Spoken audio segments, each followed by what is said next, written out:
हम लोग बचपन से एक बात सुनते आए हैं कि अगर कोई आंखों में आंखें देख के नहीं बात कर रहा है तो वो झूठ बोल रहा है। अगर कोई ज्यादा हिल रहा है तो नर्वस है ना, कि कुछ डेफिनेटली छुपा रहा है। लेकिन इसके पीछे का साइंस क्या कहता है?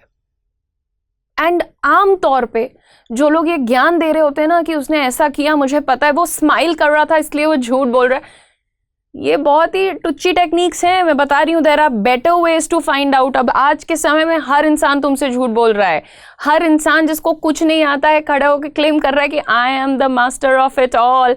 तो ये जो लोग जो गंदे झूठ बोल रहे हैं, देश की दुनिया की लंका लगाए डाल रहे हैं, इनको पहचानना कैसे है? Most people are terrible at detecting lies. ठीक है, आज मैं आपको सिखाने वाली हूँ, एकदम एग्जैक्टली नहीं सिखा पाऊंगी लेकिन बहुत इंपॉर्टेंट बातें बताऊंगी कि झूठे इंसान को पकड़ना कैसे। ठीक है, most people as I said are terrible at detecting lies. Even trained investigators average सिर्फ अराउंड 54% एक्यूरेट होते हैं। ठीक है, मतलब वही है कि हेड और टेल करके देख लो क्या सही है, तो 54% उतना ही निकल रहा है।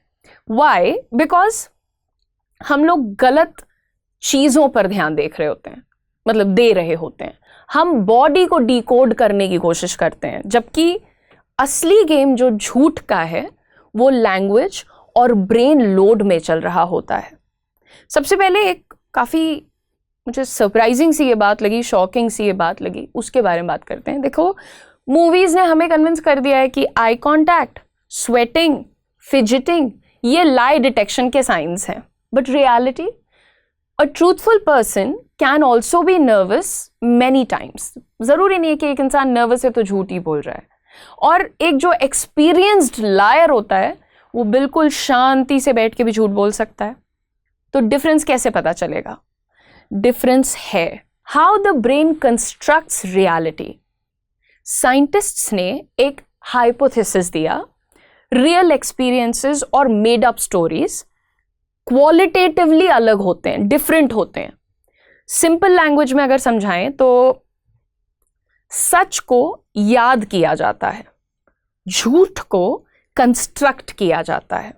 और कंस्ट्रक्शन ब्रेन के लिए एग्जॉस्टिंग होता है। दिमाग थकेगा जब तुम पूरा जड़ से कहानी नया बना रहे हो। अब यहां चीज इंटरेस्टिंग हो जाती है। रिसर्च में यह देखा गया कि झूठ बोलने वाले लोग अननोइंगली कुछ लैंग्वेज पैटर्न्स यूज करते हैं। सच बोलने वाले नेचुरली बोलेंगे कि मैं गया था, मैंने देखा था, मैंने ऐसा किया। ठीक है, but lawyers they often distance themselves. वो कहते हैं कि मेरा एक बंदा गया था या एक इंसान गया था, चीजें हुई थी, थिंग्स हैपेंड। क्योंकि सबकॉन्शियस माइंड खुद को स्टोरी से इमोशनली डिस्कनेक्ट करता है।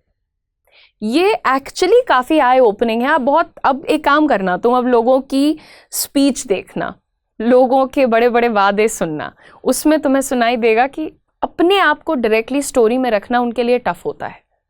जो झूठ बोलते हैं वो कई बार जोड़ते हैं चीजों में अननेसेसरी डिटेल्स।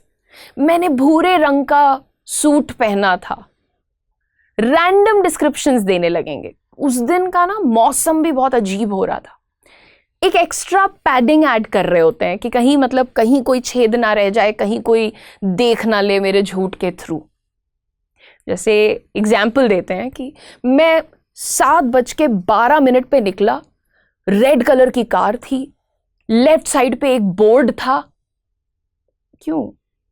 बिकॉज ब्रेन सोचता है कि more details is equal to more believable.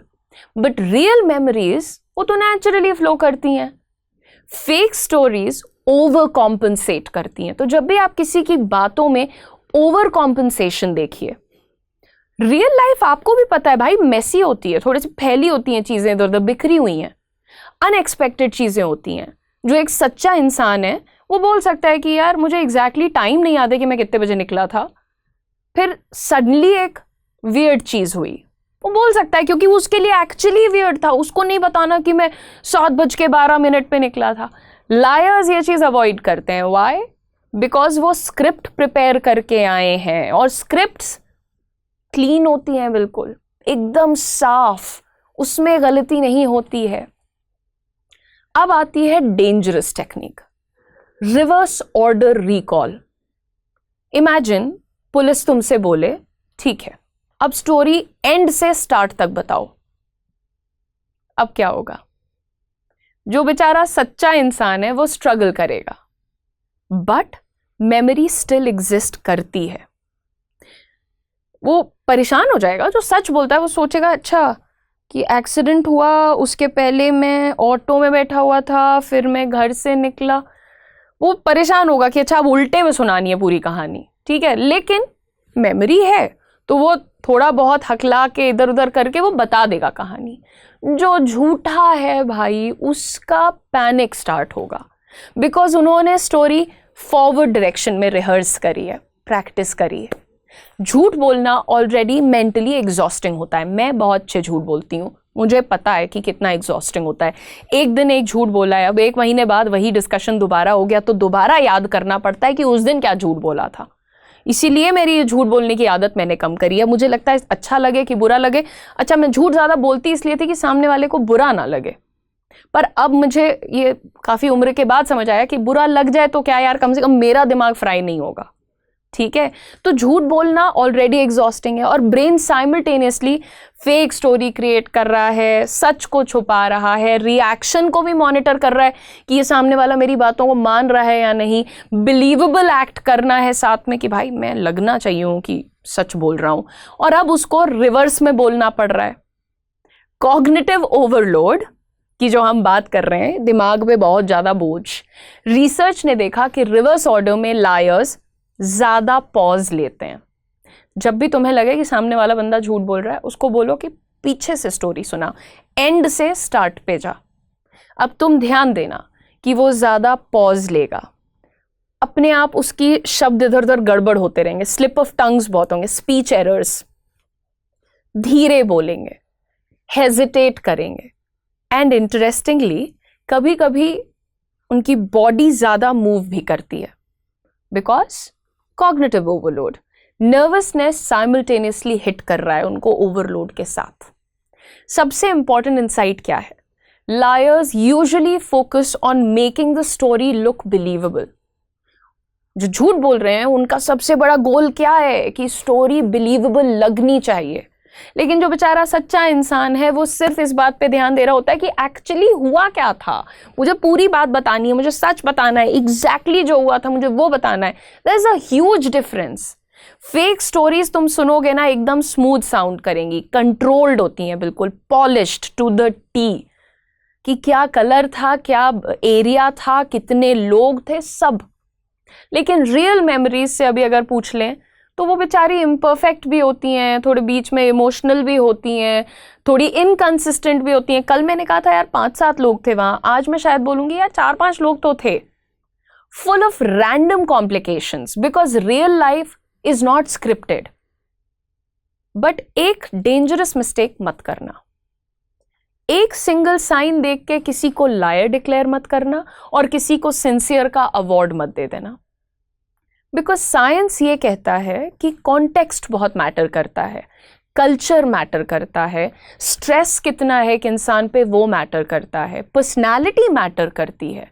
Good lie detection is not oh इसकी पलक झपक गई, ये झूठ बोल रहा है, झूठ बोल रहा है, ओह देखो ये हंस रहा है, ये बीमार नहीं है। ये हमारे घरों का लॉजिक है। मम्मी लोग ऐसा कहती हैं, अच्छा टीवी तो देख रही हो तुम, बीमार नहीं हो, चलो स्कूल जाओ। ये मम्मी लोग का लॉजिक है, ये सच नहीं है, ये नॉनसेंस भी होता है, बट कोई बात नहीं, मम्मी करती हैं, अच्छा करती हैं, बट तुम मत करना। रियल एनालिसिस का क्या मतलब है? आपको इसमें यार पैटर्न्स पे ध्यान देना चाहिए, क्लस्टर्स पे ध्यान दीजिए कि किस तरीके से ओवरऑल, मतलब जो सारी चीज़ों का एक झुंड है कि बॉडी लैंग्वेज है, आई कॉन्टैक्ट है, शब्द है, कहानी है, इस पे ध्यान दीजिए। कॉग्निटिव प्रेशर देखो कि एक इंसान शांत कितना है, बात कर रहे हैं, अच्छा ऐसा हुआ वैसा हुआ, वो शांत कितना है। लैंग्वेज स्ट्रक्चर देखिए कि बिल्कुल बिल्कुल नहीं हिचकिचा रहा है, बिल्कुल शब्दों में कहीं ऊंच नीच नहीं है, उसको याद है कि 3 लोगों ने वहां पे रेड, येलो और ब्लू कलर के कपड़े पहन के अपने आप को बिठाया हुआ था। इतना नहीं याद रहता है जो सच बोल रहे होते हैं उनको। तो नेक्स्ट टाइम जब कोई बोले, मैंने उसकी बॉडी लैंग्वेज देख के पकड़ लिया, remember human beings are actually very bad at detecting lies. तो हर बात पे दूसरों को अवार्ड मत देने लोगों, झूठ बोल रहा था, हमको सब पता है, उसका बॉयफ्रेंड एक नंबर का चीटर है, क्योंकि मैं बहुत अच्छी बॉडी लैंग्वेज रीडर हूं। मत घुसो दूसरों के मैटर में, पहली चीज। दूसरी चीज, the real cues are hidden in mental effort. दिमाग सबसे पहले दिखा देता है कि भैया सच्चा है कि झूठा है। दूसरी चीज, इन सेंटेंस स्ट्रक्चर। आप देखिए कुछ लोग जो हैं वो प्रेस कॉन्फ्रेंस करने से बहुत डरते हैं, क्योंकि उनको आदत है स्क्रिप्ट की। सामने टेलीप्रॉम्प्टर रुक जाता है तो बंदा लड़खड़ा जाता है। मैं किसी का नाम नहीं ले रही हूं, लेकिन आप बताइए कि स्क्रिप्ट नहीं है तो बंदा एक बात नहीं कर पा रहा है, तो ये क्या है? हूं तो मैं थोड़ी सी मीन, पर कोई बात नहीं, समझदार को इशारा काफी है। अच्छा, और कॉम्प्लिकेशंस बड़ा मिस करते हैं लोग जब झूठ बोल रहे हैं ना। कॉम्प्लिकेशंस बार बार मिस, उनको कोई कॉम्प्लिकेशन है ही नहीं एक्चुअली, राइट? वो सब स्मूथ है बिल्कुल। कॉग्निटिव ओवरलोड बार बार मैं कह रही हूं, उस पर ध्यान दो, ठीक है? दूसरी चीज, truth is usually remembered, lies have to be manufactured.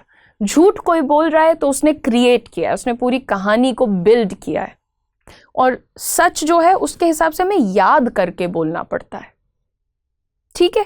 बात समझ गए हो ना? किसी पे झूठे आरोप लगाओ कि वो तो झूठा है, वो तो झूठा है ना। किसी को फालतू में सर्टिफिकेट बांटो कि भगवान है, ऐसा भी मत करो। थोड़ा सा अवेयर रहो, क्योंकि इस टाइम पे ज़्यादातर लोग झूठ बोल रहे हैं, स्कैम कर रहे हैं, बहुत सारी चीज़ें हो रही हैं। Stay safe, stay smart. बहुत सारी चीज़ें सीखने के लिए, लर्न करने के लिए, अपने आप को ग्रो करने के लिए चैनल को सब्सक्राइब करो, वीडियो को हाइप करो, और thank you so much. Catch you later.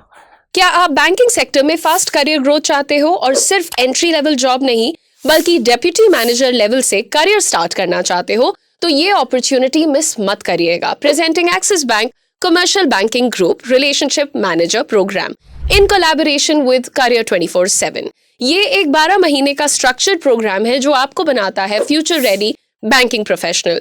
Programme में आपको मिलेगा 2 महीने की ऑनलाइन ट्रेनिंग, 2 महीने residential campus training in our campus, 2 महीने internship at Axis Bank branches and 6 months on the job training. और सबसे इंटरेस्टिंग पार्ट कि ये भी बेस्ड है earn while you learn model पर। ट्रेनिंग के 3rd और 4th मंथ में 15,000 पर मंथ स्टाइपेंड मिलता है। इंटर्नशिप स्टेज से ही फुल सैलरी स्टार्ट हो जाएगी till the completion of course. Programme complete करने के बाद आप एक्सिस बैंक में सीबीजी रिलेशनशिप मैनेजर के रोल में डेप्यूटी मैनेजर ग्रेड पर ज्वाइन करते हैं। इसकी स्टार्टिंग सैलरी है 6.3 to 6.8 lakhs per annum plus performance linked incentives. साथ ही आपको मिलेगा post graduate diploma in banking and relationship management from NITE university. Eligibility पर ध्यान दीजिएगा, आपका ग्रेजुएशन कंप्लीटेड होना चाहिए विद मिनिमम 50% मार्क्स। अगर आप एक सिंपल ग्रेजुएट हो तो आपके पास 1 year का वर्क एक्सपीरियंस मैंडेटरी है। अगर आप एक पोस्ट ग्रेजुएट हो तो आपके पास मिनिमम 6 months का वर्क एक्सपीरियंस है, तब भी आप एलिजिबल हैं। एज आपकी 22 से 28 के बीच होनी चाहिए, ना 22 से कम ना 28 से ज्यादा। इसका सिलेक्शन प्रोसेस और आगे की डिटेल्स जानने के लिए अगर आप नीचे दिए गए रजिस्ट्रेशन लिंक पर क्लिक करके उसे फॉर्म को पूरी तरह फिल करेंगे तो हमारी टीम आपके साथ टच में आएगी और आपको सारे डिटेल्स और पूरा प्रोसेस स्टेप बाय स्टेप ना ही सिर्फ समझाएगी बल्कि पूरे प्रोसेस में आपके साथ रहेगी।